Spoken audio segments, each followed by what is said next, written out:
Bon, allez, on s'y remet. On éteint, s'il vous plaît. On éteint également ces téléphones. Allez, on y va. Le débrief, saison 2, première. Chers amis du débrief, bonjour. Après plus de 6 mois de pause, je suis ravie de vous retrouver et je vous l'avoue, vous m'avez manqué. Ça m'a manqué de pouvoir disséquer et commenter l'actualité africaine avec vous chaque semaine. Et oui, l'émission préférée de votre président africain préféré est de retour. Alors, pendant que nous n'étions pas là, l'Afrique, elle, ne s'est pas arrêtée pour autant, loin de là. Certes, l'émission était momentanément à l'arrêt, mais j'ai continué, comme vous, de suivre les informations à échelle panafricaine. Et comme vous, j'ai oscillé entre espoir et désillusion. Que ce soit les élections en Guinée ou en Côte d'Ivoire, la tuerie de Kumba au Cameroun, la révolte contre les violences policières au Nigeria, la répression au Zimbabwe, le décès de Jerry Rawlings ou le conflit du Tigré en Éthiopie, 2020 nous aura poussés dans nos retranchements. Avec le retour d'un éternel débat quand même. Est-ce que l'Afrique est faite, voire prête pour la démocratie? En gros, tel le dernier chanteur à la mode que je ne nommerai pas, est-ce que la démocratie n'est pas un peu surcotée? Vous avez probablement déjà eu vent, ou même participé à ces discussions très animées, j'en suis sûre. Avec d'un côté celles et ceux qui considèrent que le continent africain serait en quelque sorte maudit, ou mal équipé en tout cas pour appliquer la bonne gouvernance à l'occidentale. Il paraît que ça ne correspond pas à nos coutumes et traditions, que nous ne serions pas assez matures, je cite, pour cela, que les Africains seraient des individus qui préfèrent la figure du chef autoritaire, surtout quand il est âgé et au pouvoir depuis au moins 20 ans. Et puis il y a l'autre camp, celui des idéalistes, ceux qui croient que seule la lutte libère des tyrans, que la population africaine n'est pas condamnée à l'asservissement perpétuel, qu'il faut se battre pour le moindre petit bout de liberté car notre futur collectif en dépend. Peu importe le camp auquel vous appartenez, je crois qu'un sentiment nous a quand même toutes et tous réunis au sortir de cette année interminable, c'est le sentiment de lassitude. Alors oui, il y a eu de bonnes nouvelles quand même, les scrutins au Burkina Faso et dans les Seychelles se sont bien déroulés. Le président du Niger a annoncé qu'il ne ferait pas de troisième mandat. Le gouverneur de Nairobi a finalement été démis de ses fonctions. Le Malawi a réorganisé avec succès des élections présidentielles frauduleuses. L'Afrique a globalement eu un taux de mortalité lié au corona plus bas que prévu, mais bon, ça c'était avant la fameuse deuxième vague. Oui, il ne faut pas tout peindre au vitriol, mais alors que nous entamons une nouvelle année et que de nombreuses échéances électorales nous attendent, la question se pose à nouveau. Du coup, qu'est-ce qu'on fait ? On devient cynique, on s'occupe juste de notre petite routine quotidienne et on laisse nos chers papis politiciens continuer leur petite cuisine composée d'une pincée de modification de la Constitution, une cuillère à café de répression armée, un zeste de censure, des kilos de corruption et bien sûr une cuillère à soupe de captation de biens publics. Ou alors, on prend le risque de s'indigner, de dénoncer, de combattre, quitte à y laisser son travail, sa liberté, sa santé, voire sa vie. Alors courage, fuyons, ou courage, osons. À chacun probablement de faire ses choix en toute conscience, on ne va pas le décider ici.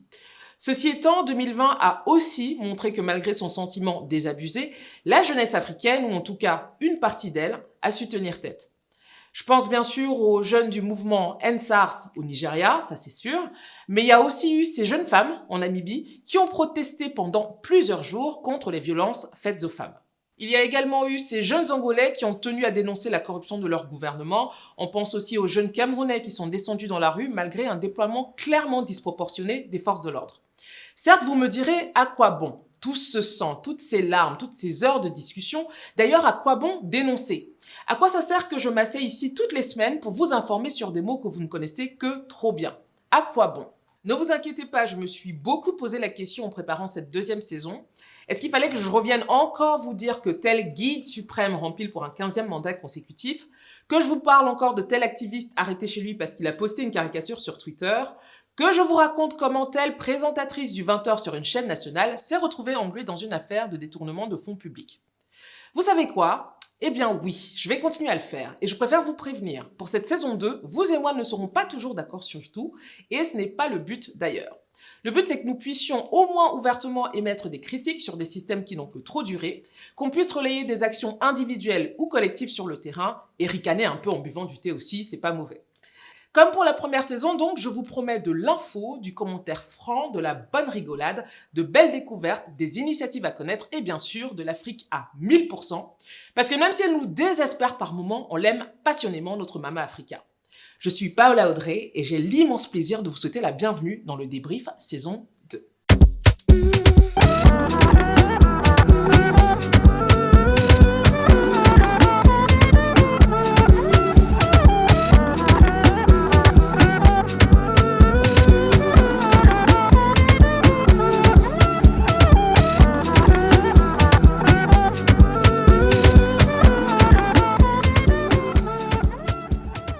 C'est une des petites nouveautés de cette nouvelle saison. Nous vous donnons la parole dans le débrief. Vous pouvez désormais réagir à l'actualité africaine en nous laissant un message vidéo sur notre répondeur.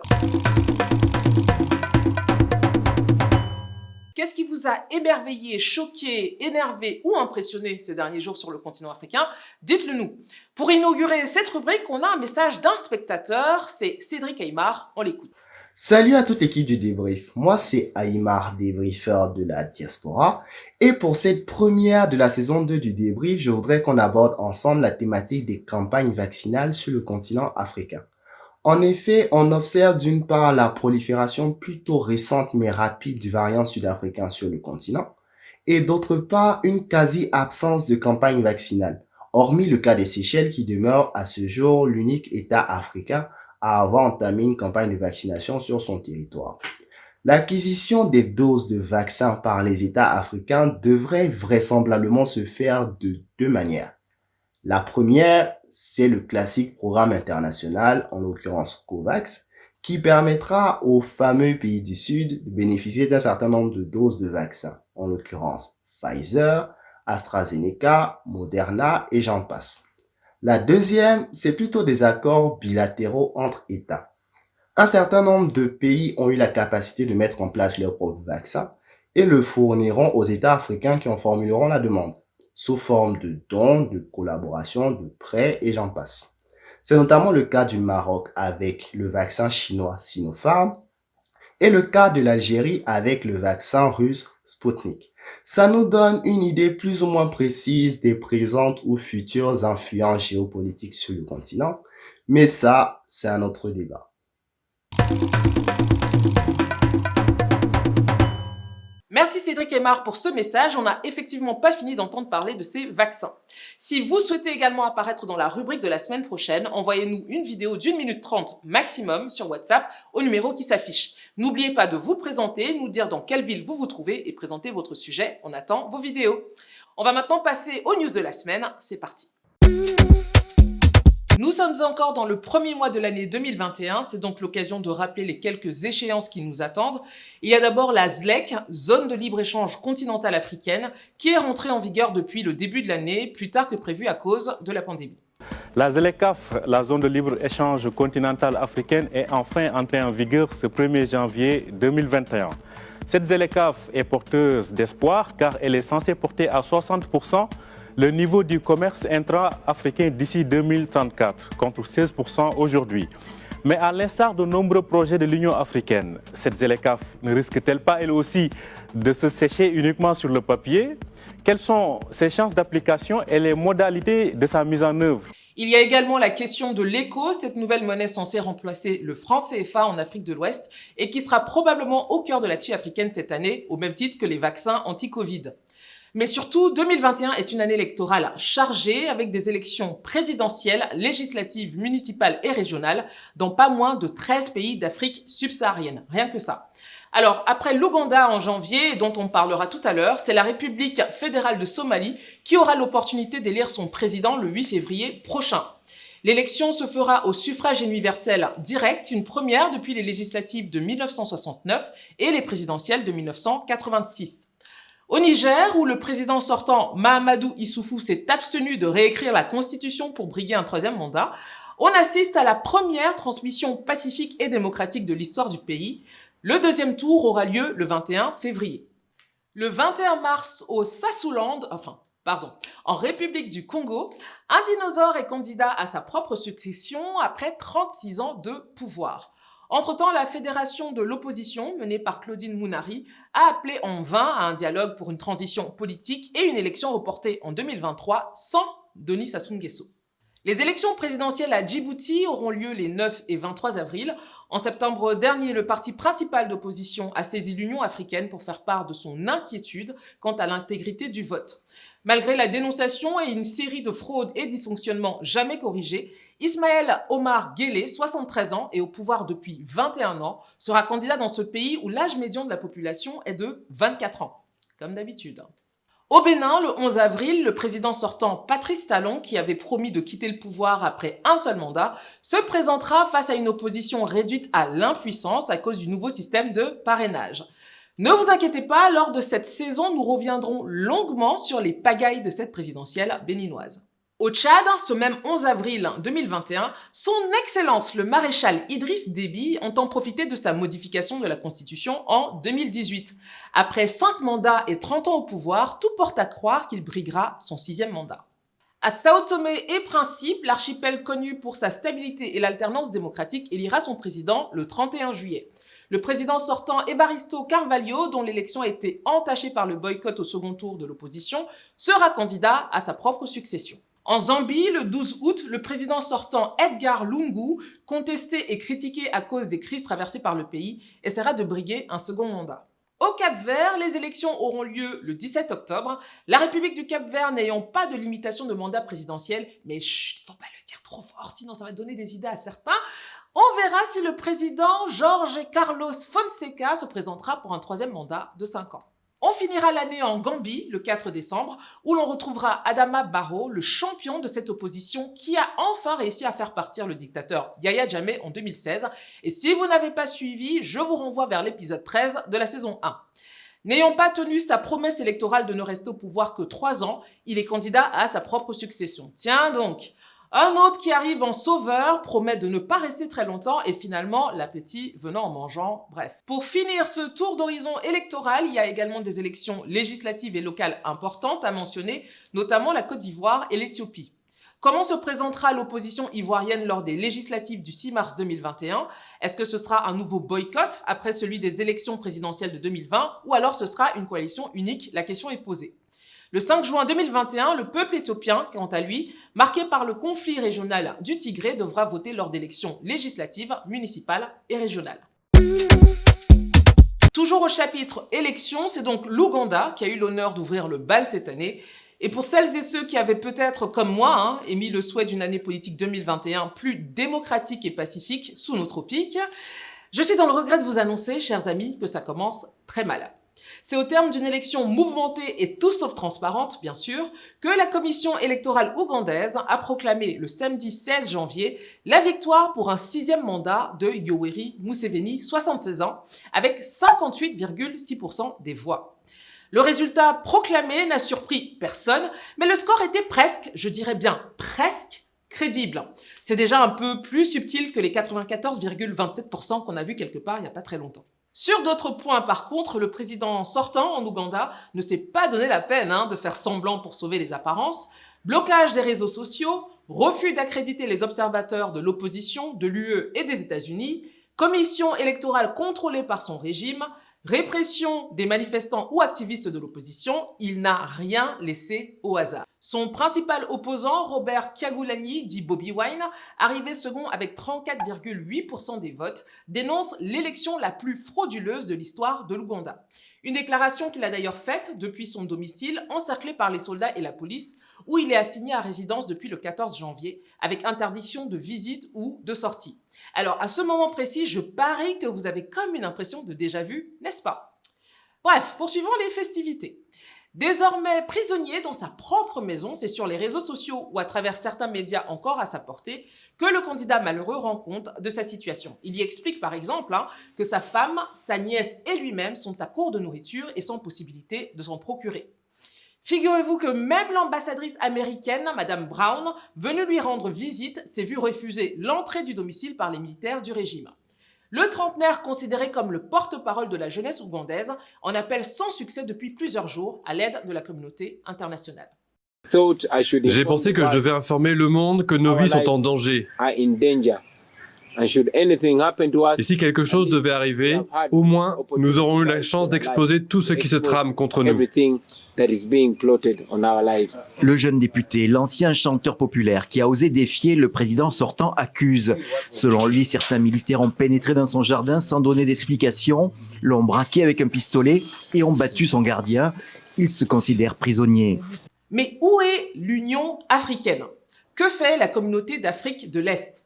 Comme pour les précédentes élections problématiques, on se demande à quoi servent ces instances quand il s'agit de protéger les populations et leurs libertés. Mais s'il faut voir les choses sous un angle positif, le régime Museveni a fortement participé à la naissance d'une égérie internationale, voire un martyr pour certains.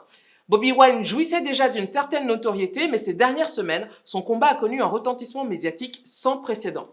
Je recommande d'ailleurs à ceux qui sont à l'aise avec la langue anglaise de jeter un coup d'œil à ce documentaire de la chaîne DW sur le parcours de ce chanteur populaire devenu député, puis première figure de l'opposition dans son pays, en plus d'être déjà comparé par quelques-uns à Thomas Sankara. Rien que ça. Ce documentaire revient notamment sur les débuts politiques de l'artiste, lorsqu'en 2018, il s'est opposé à la loi qui modifiait la limite d'âge pour se présenter au présidentiel. Une disposition spécialement mise en place pour permettre à Museveni de présider l'Ouganda à vie. À l'époque d'ailleurs, Bobi Wine déclarait « Il faut protéger la Constitution avant que la Constitution ne protège plus la population ». Qualifié de marionnette de l'Occident par ses détracteurs, Bobi Wine est désormais également une figure qui rassemble et inspire au-delà des frontières ougandaises. La suite de son combat dans un prochain épisode du débrief. Dans le reste de l'actualité africaine ces derniers jours, il n'y a pas que la politique ou le Covid. Il y a bien évidemment les cancans, le Congo sale, les affairages, le songi-songi, le thé. Bref, vous avez compris. On a donc démarré 2021 avec un scandale lancé par les campagnes un peu trop bavardes d'un très célèbre mais discret homme d'affaires nigérian. Il y a également eu la sortie d'un ancien international ivoirien, forcé de révéler publiquement son divorce après la fuite d'une vidéo, disons, très bordante. Mais il y a également les 1001 couacs liés à l'organisation du championnat d'Afrique des Nations. Cette compétition de football, organisée tous les 2 ans par la CAF, a lieu au Cameroun et comme il fallait s'y attendre, n'est-ce pas, le pays organisateur n'a pas fait mentir sa réputation. Tel que le rapporte le site AfriPulse, l'équipe du Niger, par exemple, s'est retrouvée abandonnée à son hôtel par le chauffeur qui devait les amener à leur conférence de presse le 16 janvier 2021. Pour cause, une grève pour non-paiement, mouvement suivi par d'autres chauffeurs qui réclament le versement de leurs frais par le comité d'organisation. Pour une fois que ce ne sont pas les joueurs qui réclament leurs primes, chacun son tour, n'est-ce pas? Puis il y a eu cette chauve-souris morte retrouvée en plein milieu du terrain. Une affaire drôle rapportée par le média SoFoot sur son site web. En effet, la veille du match qui opposait le Zimbabwe au Cameroun, le cadavre d'une chauve-souris a été repéré sur le terrain et cet acte supposé de sorcellerie expliquerait, d'après le sélectionneur du Zimbabwe, pourquoi le Cameroun aurait gagné le match 1-0. Décidément, entre le corona et le football, les chauves-souris sont un peu responsables de tous les malheurs du monde en ce moment, les pauvres. Et enfin, toujours dans cette rubrique spéciale CHAN, on a gardé le meilleur pour la fin. Un des stades s'est retrouvé dans le noir en pleine compétition. En effet, à quelques minutes du début du match entre le Rwanda et l'Ouganda le 18 janvier, une coupure d'électricité est survenue au stade de la réunification de Douala aux alentours de 19h45 suite à une défaillance de groupe électrogène d'après plusieurs médias camerounais. La coupure n'a pas duré très longtemps, mais suffisamment en tout cas pour être largement relayée et surtout commentée sur la toile. Alors c'est sûr, le Cameroun n'est pas le seul pays où ces incidents surviennent. On l'a vu en France ou au Rwanda justement. Mais disons-le, cette coupure n'est pas du meilleur effet, alors que l'organisation de cette compétition par le Cameroun, en pleine pandémie en plus, est déjà très critiquée. Mais que voulez-vous? Le Cameroun, c'est le Cameroun. On va faire comment? Comme on dit là-bas. Dans le reste de l'actu, on a la Côte d'Ivoire qui a décidé de s'attaquer à un problème fondamental, les telenovelas dans les hôpitaux. D'après le site 7info, le ministère ivoirien de la Santé et de l'Hygiène publique ne veut plus que des postes téléviseurs se retrouvent installés dans certaines salles au niveau des hôpitaux. Ces appareils détourneraient les agents de santé de leur travail. Toujours d'après ce média, citant une note de service émanant du ministère et datant du 15 janvier, on constate une dégradation des services dans les établissements sanitaires et plus particulièrement dans les maternités. Mauvais accueil, prestataires occupés à regarder la télévision, novelas en particulier, prestataires aussi absents au poste de garde ou encore retard dans la référence des clients. Cette situation serait en partie due à la présence de postes de télévision dans les salles de garde. Fin de citation. Du coup, c'est terminé. Les membres du personnel de santé seront désormais privés de Love Story en 75 épisodes entre le riche Ricardo et la pauvre Isabella, sans oublier bien sûr la méchante Yolanda prête à tout pour parvenir à ses fins. Quel drame!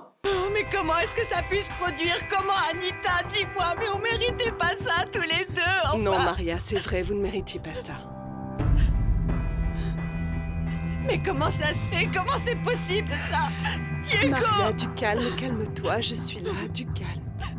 Bon, sinon, bravo au ministère de la Santé, bien sûr. Ce serait d'ailleurs sympathique si certaines PME ou petites entreprises du secteur privé pouvaient s'en inspirer, notamment dans la restauration et les salons de coiffure, n'est-ce pas? Comme la saison précédente, nous conclurons chaque émission de la saison 2 avec de la culture. Et pour commencer, on va parler fiction. Après une année 2020 particulièrement éprouvante pour les séries et les films, l'optimisme est, disons, plutôt mesuré. Et pour cause. On a appris par exemple il y a quelques semaines que Queen Sono n'aurait pas de deuxième saison. Lancée en grande pompe en février 2020 par Netflix, cette série qui racontait la vie trépidante d'une agence secret sud-africaine était la toute première fiction africaine originale entièrement produite par le géant du streaming. Alors quelles sont les raisons invoquées pour l'arrêt de cette série ? Selon certaines sources officielles, la pandémie aurait causé d'énormes retards et des imprévus budgétaires, mais d'autres sources évoquent le fait que la série n'aurait pas eu le succès d'audience attendu. Dans tous les cas, c'est bien dommage, mais l'actrice principale, Pearl Toosey, en est déjà à son prochain projet et on n'a donc pas fini de la voir.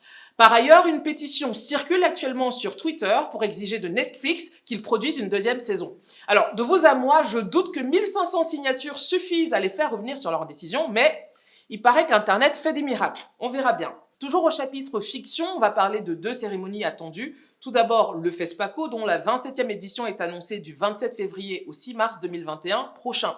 Si l'appel à candidature a bien été lancé, à l'heure où nous enregistrons cette émission, peu d'informations circulent sur la liste des films ou séries en compétition. On n'est pas d'ailleurs très sûr que l'événement se tiendra bien, vu le contexte sanitaire, mais bon, on vous en reparle très prochainement. Une autre cérémonie, elle, qui aura bien lieu, ce sont les Oscars. La grand-messe du cinéma se tiendra le 25 avril 2021 à Los Angeles et coronavirus oblige, le dispositif sera probablement revu.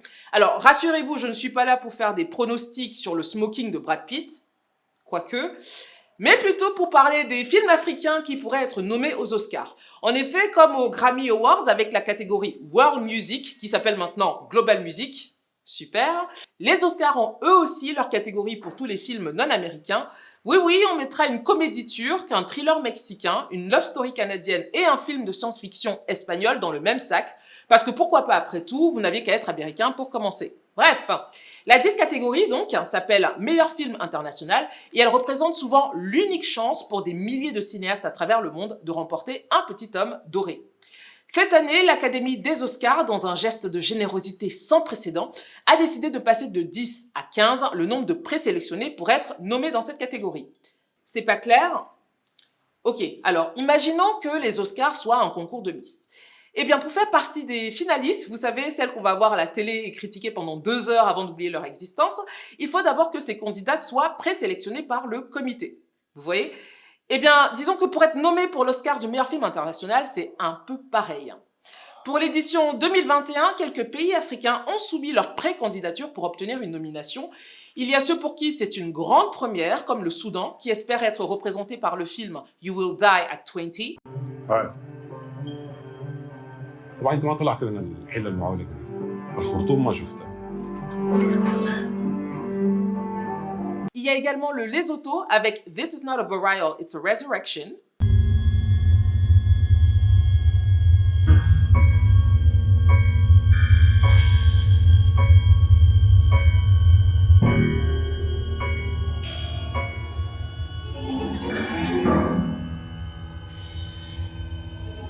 Le Kenya avec le documentaire The Letter qui revient sur l'histoire d'une femme accusée de sorcellerie par son entourage.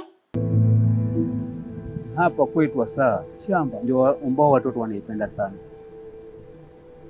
Ino barua ino beandikwa zusi haha. Côté Afrique francophone, le Sénégal va tenter sa chance avec Le Père de Nafi, un long métrage signé Mamadou Dia.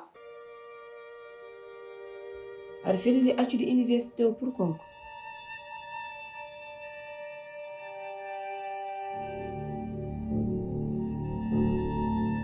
Monzir. tuuboɓe ɓuri en andude poɗɗen ko darnude l'islam en. La Côte d'Ivoire, elle, est en course avec La Nuit des Rois de Philippe Lacotte. Les valets! C'est lui. C'est notre roman.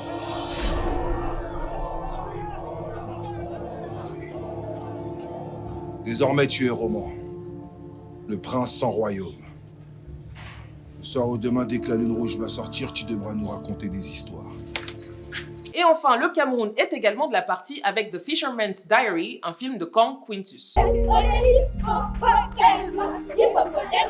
In immediate school. Immediate, Papa. Why waste time? Papa, I'm interested in picking the sing school song. I like her. If you don't ever ask yourself the question about this picking the way they talk book. Now lazy picking them. Book, you know they do anything for woman picking. What are you doing here? Teacher, is talk na say it. One child, one teacher, one book, and one pen can change the world. The girl now. She's called Malala. Les quelques rares longs métrages africains seront en concurrence avec l'Indonésie, l'Ukraine, la France, la Malaisie, l'Italie, la Pologne, l'Allemagne. Bref, on croise les doigts et surtout on leur souhaite bonne chance. Nous arrivons à la fin de ce premier épisode de la saison, j'espère que vous aurez apprécié et si c'est le cas, n'hésitez pas à liker et partager. Retrouvez-nous sur tous les réseaux sociaux en tapant @ledébrief.tv et si vous souhaitez nous soutenir, vous pouvez le faire via PayPal ou Mobile Money via les coordonnées qui s'affichent à l'écran. Je vous donne rendez-vous la semaine prochaine pour une autre revue de l'actualité africaine. Allez, des bisous et à très vite.